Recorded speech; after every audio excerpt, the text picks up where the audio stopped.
Yes, so now I'm at my wheel, and what I'm wanting to show you is the way in which I spin, two methods in which I spin, and the difference that it can make to the lightness of your yarn. So what we're trying to do here is to maintain the thickness.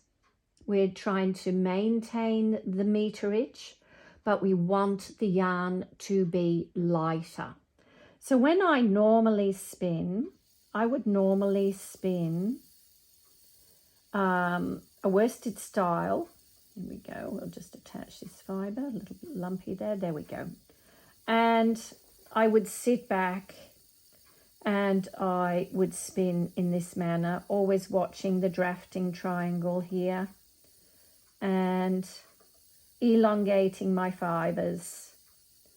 And as a consequence, oops, there's a bit of a lump there, never mind. As a consequence, what I'm getting is a worsted style yarn, flat and smooth and strong, great stitch definition when you knit with it. But when let's test it and just fold it back on itself. When you do this to test your yarns, always pinch with your left hand here and apply tension with your right hand. At the same time, put it on your knee under tension and roll it away from you. What that does is it really stretches out the two plies, and if I've got a little bit of a thicker section there and a bit of a thicker section here and here, but what it does is it forces the twist by stretching it like that and rolling it. It forces the twist into your thicker sections and gives you a smoother looking yarn. So there we go. That's about a 10 ply yarn. So we'll keep that and we'll pull that off, and there's our first sample. Now what we're going to do to just try and get the same thickness of yarn, but we're going to try and make it lighter. So I'm going to go to a slightly larger whirl on my wheel. I've just come up one here. And what I'm also going to do is to try and get the single onto the bobbin as quickly as possible. So I'm going to be drafting the same amount. Let me just get started here. I've folded my fibre back on itself. Comb that up. There we go. So I'm going to work really close to the orifice. Here we go. Now we're starting. I'm still drafting out the same amount, but notice the twist is less, the flyer is rotating less than previously. And I'm working a lot closer to the orifice and probably drafting slightly quicker with my hands to get my single onto the wheel quicker. Okay, so let's have a look at this. I think we've spun approximately the same amount. I'm always looking at the drafting triangle here to make sure that it's the same amount. Here we go. About that length, we'll pull it out, fold it together, and we're going to roll it together. There we go. Already you can see that the yarn has puffed up, but it is approximately the same thickness, maybe obviously a bit there, but let's have a look. There we go, at the feel of this. So we've got the two examples. This was the one spin more traditionally worsted, sat back a little bit, elongating. This was still worsted drafting, but closer to the orifice and on a larger whirl. The spring in this is a lot more than this. Yep, the spring is definitely a lot more. This one actually feels lighter than this one. Now, I have got two strands that I spun previously, and let me just have a feel. Yeah, there we go. So this one, same length. let's be fair on this, was the same length. There we go. I weighed them, and this one was 9 grams. This one was 6. Just from changing the position of where I'm sat, the distance from the orifice, I was back here for the, so less twist, allowing the fiber to bloom more. So there is less fiber in this yarn, and therefore it weighs less, but it's also being given space to bloom more and create the same thickness as this yarn. Now what we're going to do is to just show you one more method that's a little bit different than something you might have seen before, and we're going to make your yarn even lighter. And to demonstrate this, we're going to go back to the drum carder. So I've got my piece of paper here looking very official because I'm on a quest to make a lighter yarn. A yarn with the same resilience, the same thickness, and the same meterage, really. So my yardstick that I was measuring my yarns against was a commercial yarn, and in this case it was just a small ball of the heirloom yarn, and that was 90 meters for 50 grams. So then when I did the first heavier weight tweed yarn, which is just down on the chair there, that was actually 134 meters for 126 grams. So if I break it down and keep consistently telling you the same thing, so the first yarn, of course, is 90 meters for 50 grams. My first yarn was 90 meters for 84 grams. The lighter yarn and the demonstration method that you've just seen turned out to be 90 meters for 66 grams. So we're getting lighter. Now they were all with fibers that had your alpaca, well, not so much alpaca, but had silk in this time. When I did the blue skein, and oh yes, I got the blue skein just here. When I did the blue skein, that was pure wool. That was pure wool, and that was the lightest so far, in 90 meters for 60 grams.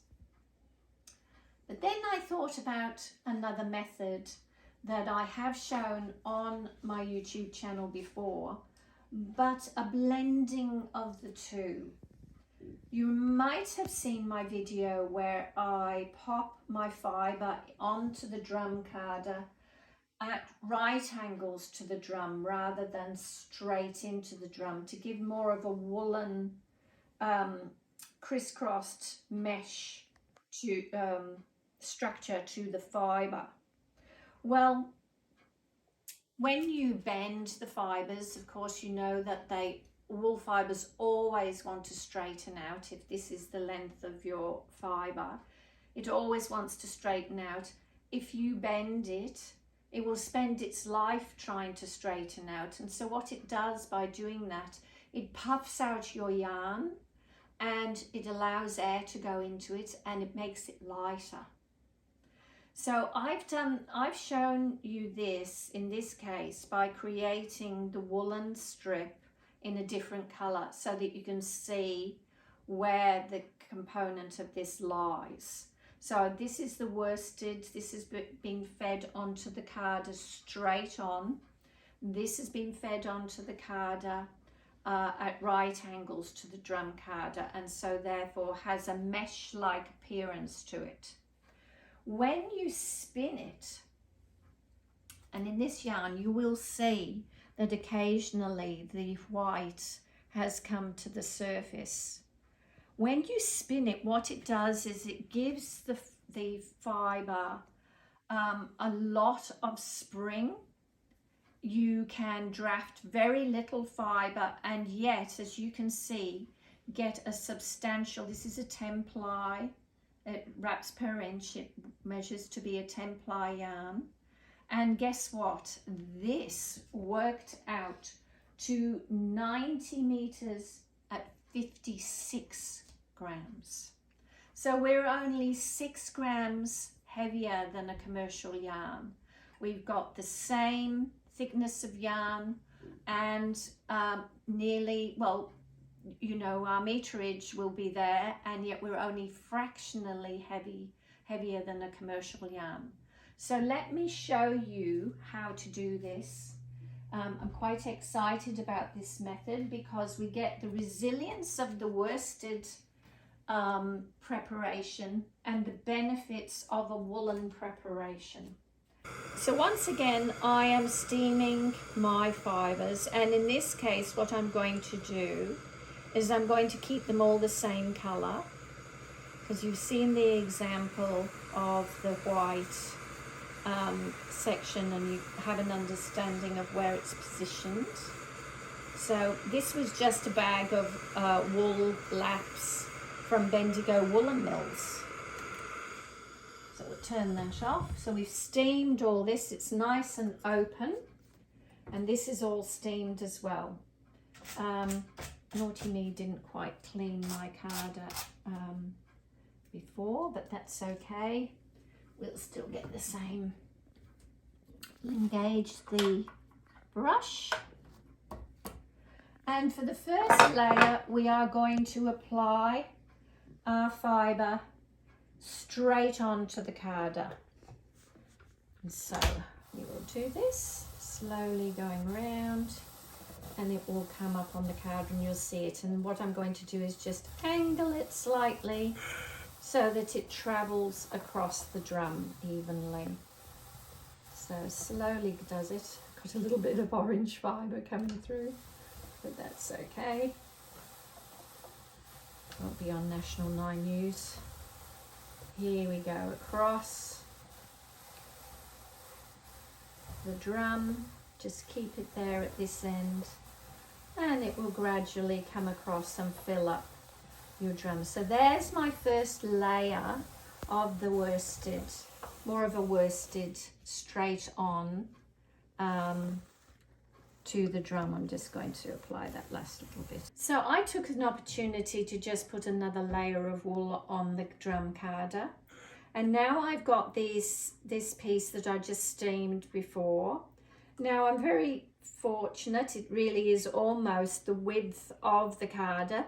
This would be the normal way that I would feed it in, but in this case I'm just going to take a little bit off the length and I'm going to feed it in this way.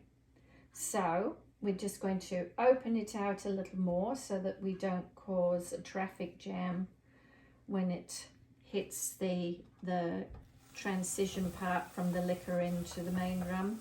And we're just going to place that on the shelf here, and we're just going to let it go on at its own speed, slowly, because we are actually bending the fibers as they go onto the drum. Now here is the first sign of the mesh. Can you see that? It's the first sign of the mesh going on. You'll start to see it come more, especially because it's got these little white flecks or ribbons through it. You'll be able to see that a mesh effect will start across the surface of the drum. Very exciting. But it's going to really give us an amazing effect in the yarn that we spin. So there we go. So you say to yourself, well, Janet, how much do I feed on this way?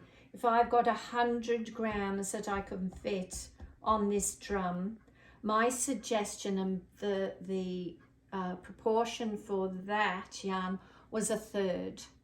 So let's say 35 grams or 30 grams. So the rest would be fed on in layers.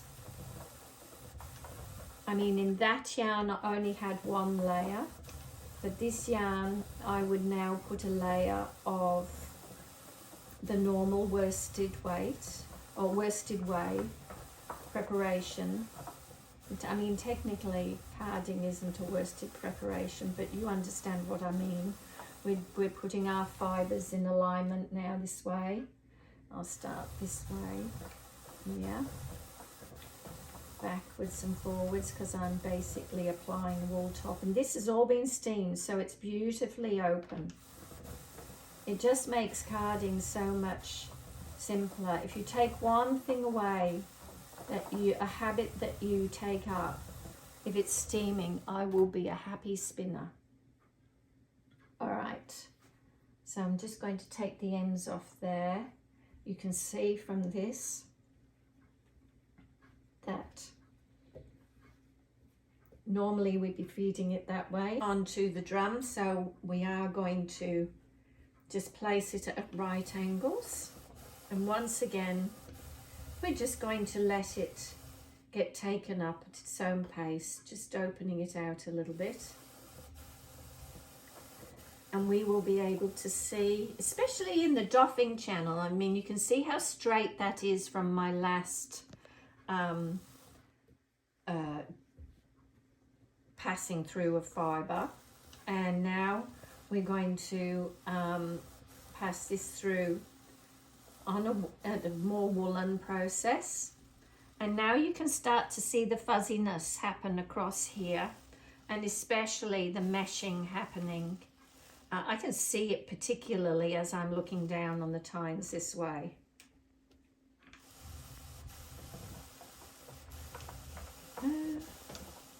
Wonderful.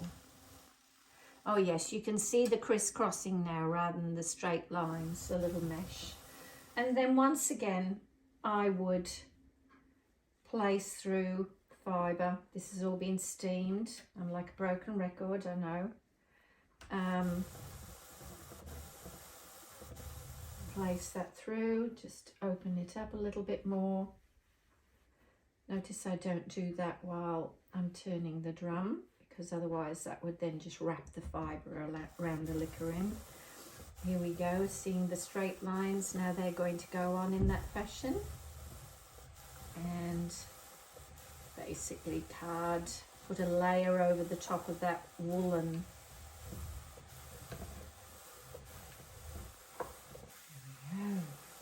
Wonderful.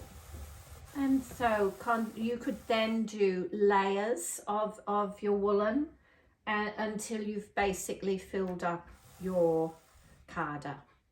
So this is the batt that I've just taken off the carder that we did, and you can tell, I hope you can tell, you know, how buffy it's becoming already, because it's got that layer of crisscrossed fibres in it. Now, it will be slightly different to strip down into spinning amounts, because you will be tearing fibre that's not completely in a straight line. So just take it in small sections, but the majority of it, 2/3 of it, are spun, or carded in a straight line. It's only the small layers in between. Now, the way in which this fibre is constructed means that you can actually spin it in a sort of a semi-woolen way of spinning. So we're going to now might just get rid of that lumpy bit there. Smooth out my fibre. I'm hoping to spin to knit a nice cowl out of this. It's one of my favourite colours. So we'll just lay the fibre down on top of this one, or the single down on top, and now it's caught. And so what I'm actually going to do is I can allow the twist to actually travel up into the fibre. Do you see that? So, and I can pull out with my backhand.